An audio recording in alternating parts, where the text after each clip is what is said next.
Karena malam itu adalah malam penentuan apakah orang itu sanggup menjawab pertanyaan malaikat munkar nakir atau tidak. Kalau misalkan mampu menjawab pertanyaan malaikat munkar dan nakir di malam pertama, maka malam kedua, ketiga dan seterusnya itu indah bagi dirinya. Allah akan masukkan dia ke dalam raudhah min riyadil jannah, satu taman daripada taman surganya Allah Subhanahu wa taala.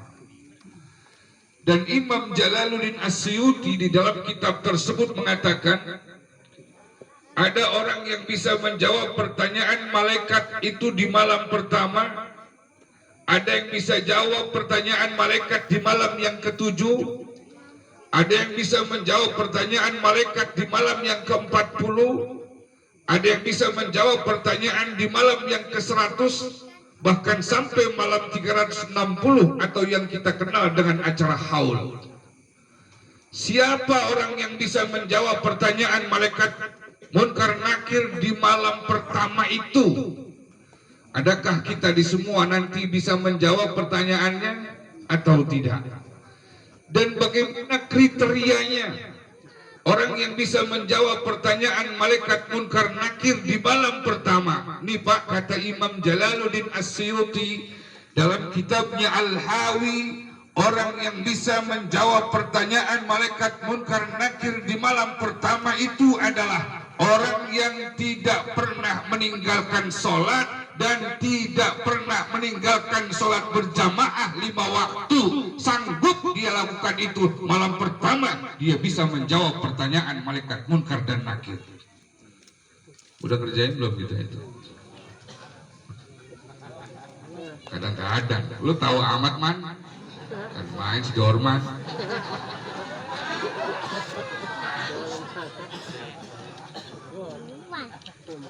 Nih Pak, kayaknya kalau melihat pernyataan dari Imam Jalaluddin As-Suyuti, rasanya berat kita bisa menjawab pertanyaan malaikat munkar nakir di malam pertama.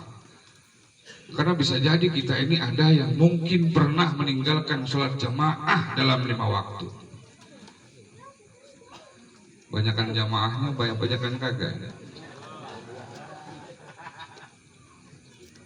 Jujur, kayaknya mungkin kita kebanyakan meninggalkan jamaah.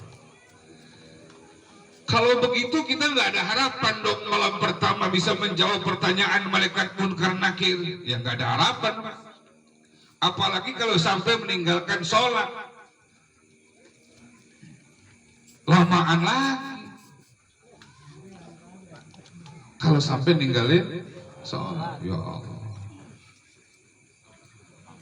Jangankan ninggalin sholat Pak, terlambat aja, terlambat sholat itu bahaya buat kita, bahaya buat kita. Apalagi kagak sholat.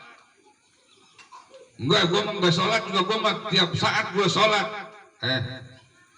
Kata siapa? Ada dalilnya.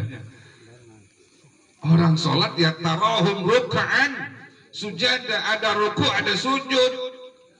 Barusan saya ngajar, mohon maaf tadi kita habis ngaji Pak, malam Kamis. Kitabnya Ihya Ulumuddin sedang menceritakan tentang Imam Al-Muhasibi. Beliau itu adalah jawaranya ahli tasawuf, jawaranya ahli fikih, jawaranya ahli hadis. Semua disiplin ilmu beliau kuasai. Dan beliau mengatakan bahwa sesungguhnya apabila salah satu daripada disiplin ilmu seperti hadis, kemudian ilmu-ilmu yang lain enggak dia pelajari, kemudian dia masuk pada ilmu hakikat, dia masuk pada ilmu tasawuf, maka orang ini bikhatirin nafsah, orang ini akan cilaka dan selamanya amalnya tidak akan diterima oleh Allah Subhanahu wa taala. Ini Imam Al-Muhasibi sudah sampaikan seperti ini. Makanya orang kayak saya, kayak kita dapat, enggak kali saya mah bapak-bapak dah. Kalau kayak saya mah jelek. Kalau bapak-bapak cakep udah pokoknya. Bodoh udah kalau bapak-bapak. Saya yakin bapak-bapak ini kayaknya nggak ada yang ninggalin sembahyang di sini. Di sini. Di sini. Papa di sini. Gak ada ya. Alhamdulillah. Cakep gak tuh? Betul. Kemudian kalau misalkan kita tidak bisa menjawab pertanyaan malaikat munkar nakir di malam pertama, berarti malam kedua, malam ketiga, malam keempat sampai malam ketujuh itu orang yang ada di dalam kubur diapain sama malaikat itu?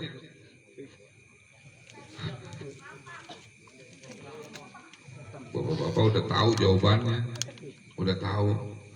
Ya saya cuma ngingetin doang ini.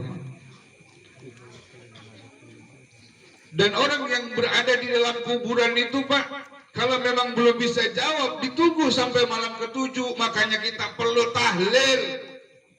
Tahlil malam pertama, kedua, ketiga, keempat, kelima, keenam, ketujuh itu dalam rangka membantu terus orang yang meninggal dunia. Malam keempat, malam kelima, dorong terus dengan tahlil. Siapa tahu di malam kelima dia bisa jawab pertanyaan dengan sebuah bantuan kita. Malam ketujuh terus. Ini kadang-kadang di mana-mana nih Pak nih tahlil seminggu cuma sekali. Ya ini mah ntar lama-lama jadi Wahabi pada ini. Jadi anti tahlil ini. Padahal tujuan tahlil itu malam pertama, malam kedua buat membantuin orang yang meninggal dunia itu supaya bisa menjawab pertanyaan malaikat munkar nakir. Nanti malam ketujuh ditanya lagi.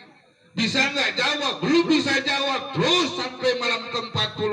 Belum bisa jawab sampai malam ke-100. Sampai dengan acara haul. Kalau belum bisa jawab juga Pak, terus sampai nanti dibangkitkan dari kubur.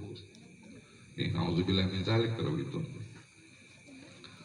Dan orang-orang yang sudah bisa menjawab pertanyaan malaikat munkar nakir itu Pak, kuburannya dalam bahasa agama kita sering dengar raudhah min riyadil jannah. Orang tanya ke kita, raudhah apaan sih guru? Raudhah itu taman.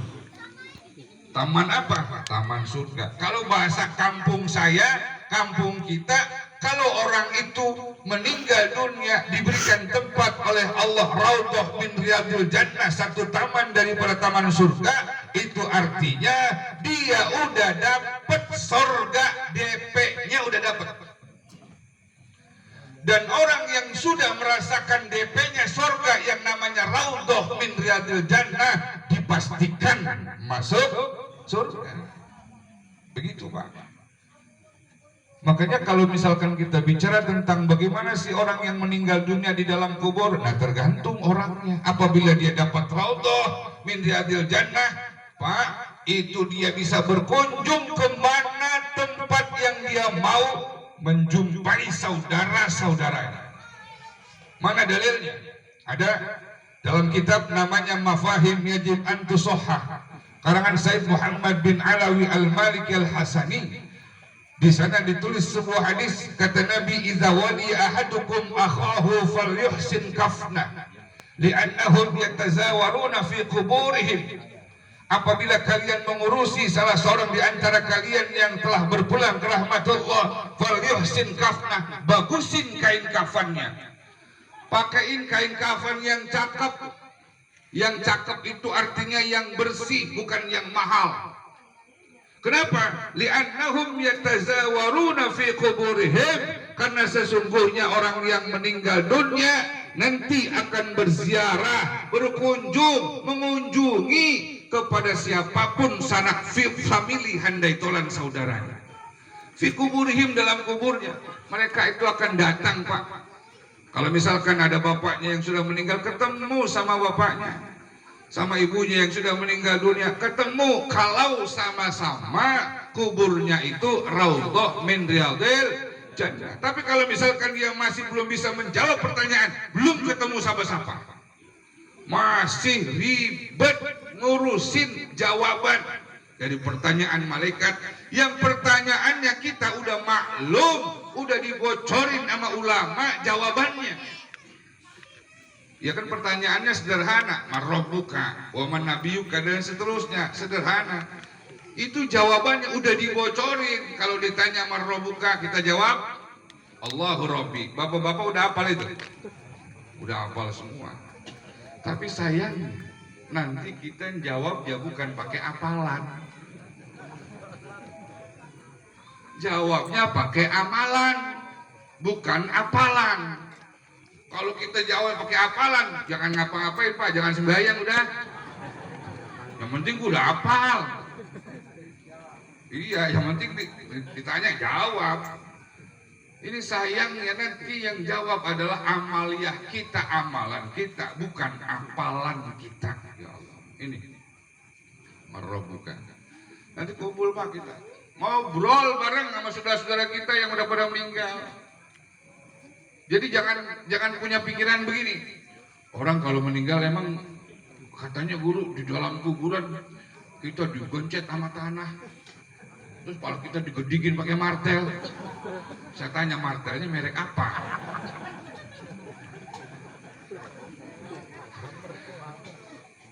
Jangan berpikir begitu. Kalau udah bicara tanah masih alam dunia Pak. Bumi itu masih alam dunia. Dalam bahasa tasawuf bumi alam dunia disebut alam nasut namanya. Alam nasut, alam realistis, alam yang nyata dan bisa kita sentuh. Namanya nasut, tanah, alam nasut. Berarti orang yang meninggal dunia itu katanya digencet pakai tanah. Tanah yang mana? Tanah BKT ono. Tanah BKT tanah merah enak, dia mah gencetnya juga nggak tapi kencang. Nggak kayak tanah kita.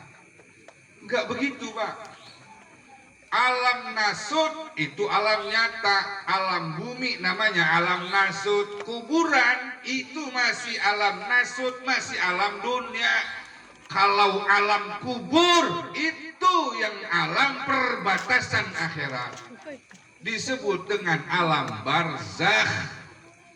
Barzakh itu alam kubur, bukan kuburan. Jadi kalau bicara orang digencet di dalam tanah, yang gencet itu tanah, itu bicaranya masih alam dunia.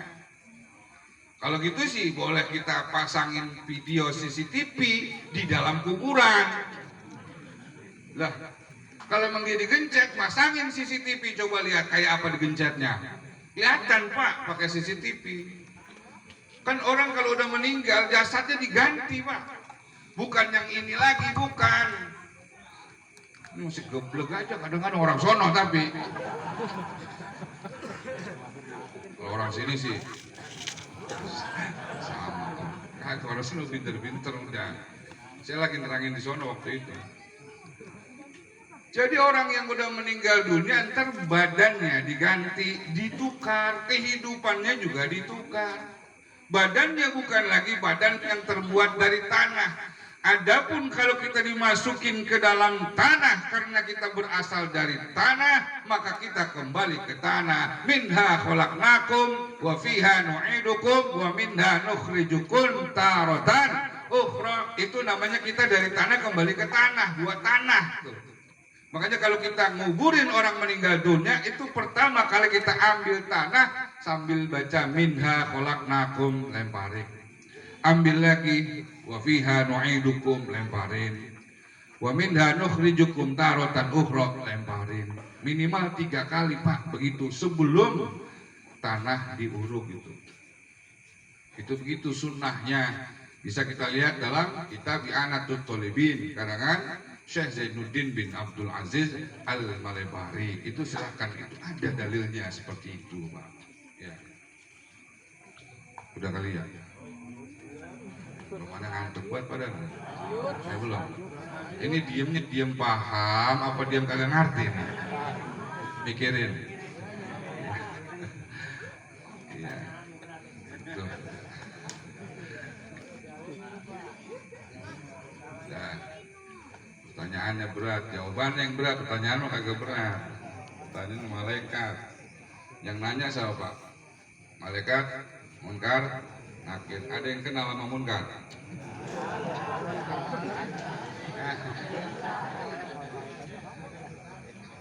Maksudnya malaikat Munkar. Malaikat Munkar Nakir Pak, itu bukannya berdua, bukan. Jangan salah paham. Kita nganggapnya wah ngeri banget ketemu malaikat Munkar Nakir. Itu malaikat sepasang itu. Sepasang. Loh, kayak burung dara sepasang. Malaikat munkar nakir itu Pak, dari sekian malaikat memang 10 yang wajib kita kenal. Tapi itu bukan jumlahnya, ada 10, itu mah pimpinan-pimpinan. Mereka itu punya job description, kata orang kampung kita. Punya pembagian tugas, munkar nakir berdua, anak buahnya banyak. Tuh, tugasnya dia menanyakan di dalam kubur. Kemudian malaikat rokib atid, itu rombongan dia banyak, begitu Pak. Bukan cuma dua-duaan, bukan. Loh, di apa itu, di kanan berapa ratus orang kemarin meninggal itu, banyak banget itu loh. Malaikat neter, masa malaikat neter? Dia enggak dia apa? Udah masing-masing jobnya, udah masing-masing tuh. Malaikat itu, dari malaikat itu semua. Tapi ntar nih kalau kita udah pada ada di akhirat Pak, udah pada masuk surga, itu malaikat ngapain? Nih bapak jarang yang pada tahu nih. Ternyata tugas malaikat itu nanti ketika kita udah pada masuk ke surga nih, mudah-mudahan kita semuanya masuk surga ini.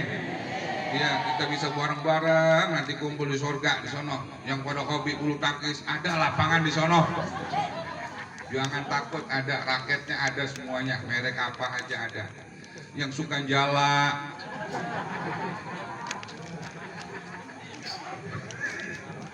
ada nggak ya? Jala, ada semuanya. Yang suka apaan aja ada di dunia. Nenek-nenek yang suka ngancok, orang diancok aja ada Pak, diancok-ancok di sono surga ada. Saya punya jamaah itu di kampung Karangtengah, kita nenek-nenek nanya begitu, Bro, ngapa? Kalau di surga ada ancok apa kagak? Ada. Udah tenang aja, emang hobinya ngancok dia, saya tahu. Ada ntar ancok sama kalinya, ada kalinya juga. Masa ancok doang? Ada semua kali-kalinya, semuanya ada, jangan pakai takut. Semuanya ada. Bapak-bapak yang hobi nyetrum, jelek amat di surga pakai nyetrum. Udah Pak, apa yang tergerak di dalam hati kita, tergetar di dalam hati kita, semuanya wujud, semuanya ada. Dan ingat, di surga sama di dunia itu kelipatannya 1000 kali lipat. Apapun yang kita lihat di dalam dunia ini atau yang kita lihat di dalam surga, jangan pernah kita bayangin surga itu begitu indah. Enggak. Surga nggak bakalan kebayang keindahannya. Sebab apa yang terbersit dalam pikiran kita tentang kehidupan surga 1000 kali lipat lebih indah dari apa yang ada dalam pikiran kita. Tuh. Gitu. Tadi saya ngomong sampai di mana tadi? Hah? Ancok. Ancok aja ingat. Ya. Nah itu. Jadi Bapak, malaikat itu semuanya punya job. Nanti kalau kita masuk ke dalam surga nih, masuk ke dalam surga setiap malam Jumat ini, bapak-bapak kalau mau tahu dalilnya ada dalam kitab namanya Sahihul Bukhari.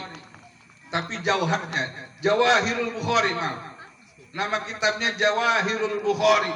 Di situ dijelasin tuh. Nanti apabila orang masuk dalam surga, semuanya udah jadi penghuni surga, Allah akan undang orang-orang yang sudah masuk ke dalam surga dalam satu perjamuan setiap malam Jumat.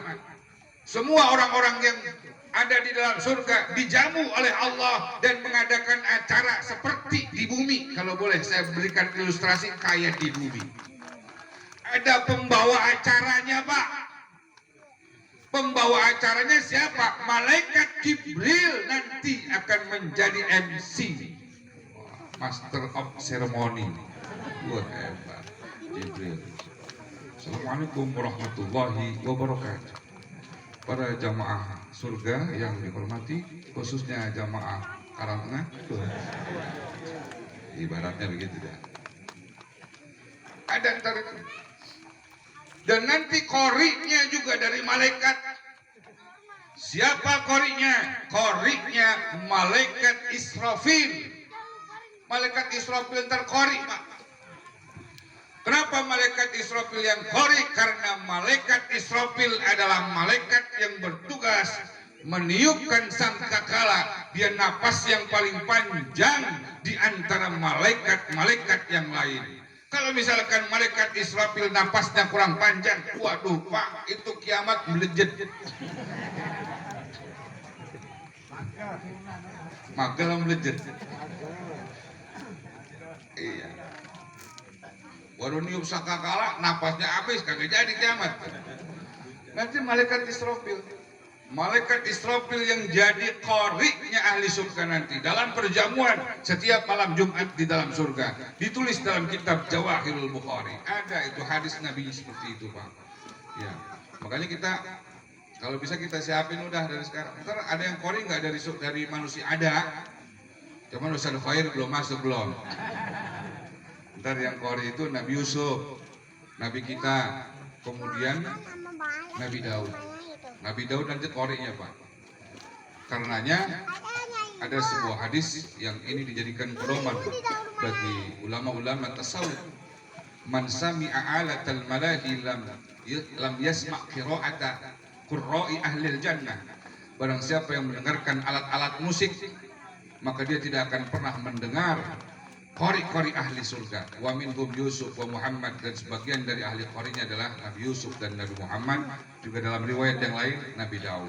Nabi Daud itu Masya Allah, Pak, suaranya saking enaknya suaranya Nabi Daud. Kalau beliau lagi baca Taurat, itu burung jatuh kagak berasa, orang beranak kagak berasa, lagi bunting nih beranak aja udah kagak pakai berasa. Itu saking enaknya suara Nabi Daud alaihi salam. Nanti qari ahli surga itu, nanti kita yang pada rame-rame dengerin gitu. Makanya bapak-bapak, kalau nanti bapak-bapak masuk surga, kalau saya kagak ada, jambet saya, Pak. Cari nih, Abid mana, Abid ini kagak anak, cari Pak. Iya, biar kita bisa bareng-bareng gitu. Iya, bisa bareng-bareng. Nah, kita doain nih almarhum Adinda Haji Rahmat. Ini kalau saya sama Haji Rahmatnya manggilnya Adinda, Ade. Kalau mau bininya Encing. Dari sebelah salah manggilnya Encing apa Ade ini ya? Mamang apa Ade ini? Udah Ade aja, emang dari dulu dia Ade. Iya. Jadi Bapak, saya lebih muda mungkin umurnya. Iya. Cuman ya secara silsilah nasab tuaan saya gitu. Kalau dari bapak, dari emaknya ya, tapi kalau misalkan dari bininya nih, nah itu saya manggil Ence, kalau bahasa Inggrisnya tante apa engkel apa engkel paman itu engkel. Nah ini saya punya kenangan waktu haji nih Pak sama beliau almarhum ini. Beliau itu orangnya emang rada takutan. Bapak lo rada takutan. Asal giliran toab, saya direndengin mulu. Bagus sama-sama laki. Ya. Gue ngambilan udah sini nih, poin di belakang, biarin deh. Kita namanya saudara. Malah cek kita main nih, berani dia. Berani, mau sorok mari, cek kagak takut, kagak udah katanya. Sama bini saya ada tuh dia, iya. Kalau ini rada takutan, kencing minta anterin. Kapan kencing katanya, waktu itu saya marah-marahin kesel-kesel bagaimana gitu ya. Ini ya malam-malam sejarah waktu bareng-bareng ya.